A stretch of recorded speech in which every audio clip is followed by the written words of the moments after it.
Hello, for those of you who don't know me, my name is Steve Gearhart and welcome to the Unagi Observer. Sorry about last week. I was under the weather, my job was very busy, and I really couldn't get that much done.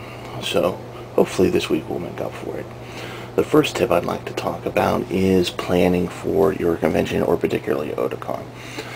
Otakon in particular is a fan-based convention. It's not the same thing as Expo, where it's more of an industry convention. The fan conventions have more along the lines of voice actors. How do you get into voice acting? How do you draw manga? How do you get into anime? Talking directors from anime. Things like that, things that fans are really into. While everybody is into the new anime or manga that's coming out, this is also more along the lines of people who get even more involved. They draw their own manga. You see the artist tables filled with people who just make really great stuff. And because this is a fan convention, it's a little bit harder to plan out what you want to do. At an industry convention, you pretty much have a set schedule of who's showing what, where, and when. For Otakon, things seems to be, well, all over the place and at completely different times. So the unfortunate thing about Otakon, while as great as it is that you have to really plan out before you come where you are going to go, what you are going to see, what you are going to engage in.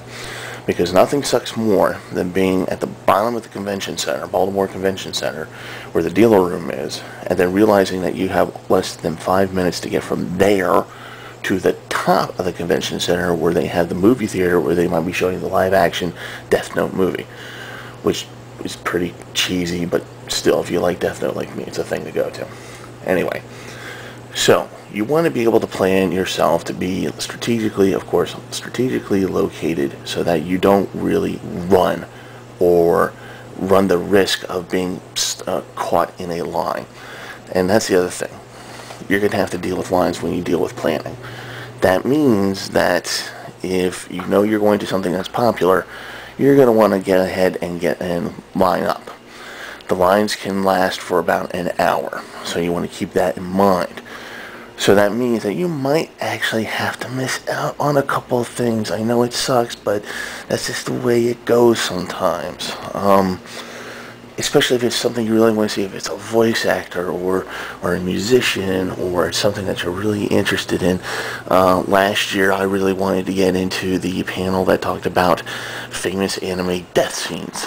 I know it's morbid, but you know, it's just apparently a very popular thing to go to. And I didn't really plan it very well, and by the time I got up to the line I realized that I wasn't going to get in. And that really sucked. So I don't want that to happen to you. So when you get the schedule, the programming schedule, which usually shows up about a week and a half to 2 weeks before the actual convention, take a look at it, figure out what you want to see, and understand that sometimes they might change stuff at the last second, so you got to be aware of that as well. So keep checking the website. But once you have that information, plan your day out. It'll make it a lot more easier and a lot more enjoyable. Okay, let's talk about the next thing.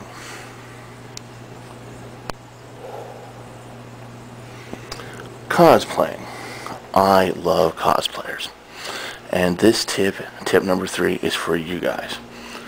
Cosplayers are wonderful because they really enjoy what they're doing. They dress up as their favorite character, their theme, maybe a specific anime, manga, it doesn't matter. The point is that they enjoy it so much that they want to dress up. And that makes conventions that much more interesting and colorful. The only problem is sometimes people who want to take pictures of cosplayers, there is an etiquette to this. And that etiquette is this. Don't be a jerk, okay? Cosplayers want their pictures taken. That is true. But don't just run up to them with your camera, snap in their face, blind them with a flash, and then run away. That's just rude. You go up there and you ask their permission. The reason why you want to ask their permission is because they want to provide you, the photographer, with the best possible picture. And in doing that, you get a lot of good mementos.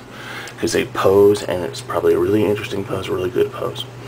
The exception to this rule is, of course, if you have a cosplayer posing and there's about 3, 4, or 5 other people snapping pictures all at the same time. You can just join into the group and take your own picture. You don't really need to ask permission, because at that point the person's already given permission.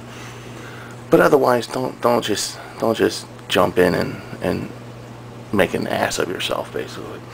Speaking of making an ass of yourself, for those of you who are not cosplayers and do not photograph people like I do, don't be one of those people who just jumps into a picture. That's just so annoying. Again, the cosplayer is posing to make a good picture. I'm taking the picture because I want a good memento. I don't need someone I don't know that I don't want in a picture jumping in, giving me the thumbs up sign like they're the good buddy Jesus. Okay? I just don't need it, don't want it, just don't do it. Now, for you cosplayers, you guys are great. I love you. But there is such a thing as body image. As I tell people, there's a reason why I never wear Speedos, okay? If you have the body image of a certain character that is voluptuous, like say Faye Valentine from Cowboy Bebop, and you can bring that costume off, great, good for you. Except, well, on a minor note, just remember, Otakon's a family convention, so they might ask you to cover up a little bit more. Okay, I'm just saying. Anyway, back to the body image. If you do not have the body to carry off that character, or guys, if you do not have the body type to pull off a Colonel Mustang, don't do it, okay? It's just sad. It's sad, and sometimes it can be really, really harmful to the eyes. I mean, if you put yourself in a skimpy or a very tight outfit when you really, really shouldn't, like you have a big body type like I do, and you walk around and you hear somebody scream, my eyes, that's probably directed towards you, okay?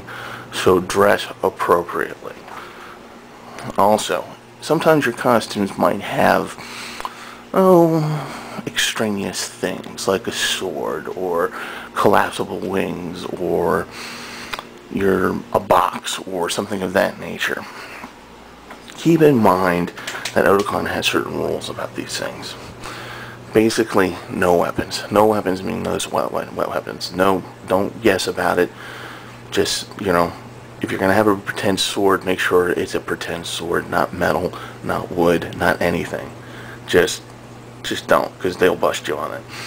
But for things that, like, make you larger, like a suit of armor, like from Al, like from Full Metal Alchemist, just be mindful that there are other people, smaller people around you. And if you hear, my eye, it's not because you have a horrible costume, it's probably because you poked somebody's eye out by accident. So just be aware of that. Okay, that's enough for this week. Next week, we're going to talk about food and money. Okay, till then, have a good one.